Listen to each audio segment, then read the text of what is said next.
மதம் அப்படின்னு சொல்லும்போது மதம் சார்ந்த நம்பிக்கை, சடங்குகள், மூன்றாவது தொன்மங்கள், இந்த மூணையும் பக்தி இலக்கியம் உருவாக்குது.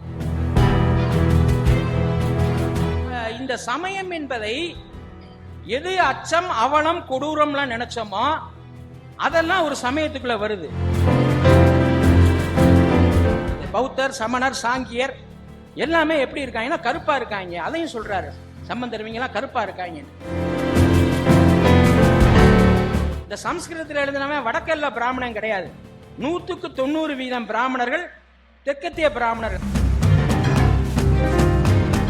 சைவ சித்தாந்தம் என்பது நம்ம ஏற்கனவே சொன்ன மாதிரி தமிழ் பௌத்தம், தமிழ் சமணம் மாதிரி தமிழ் வேதாந்தம் தான் சைவம்.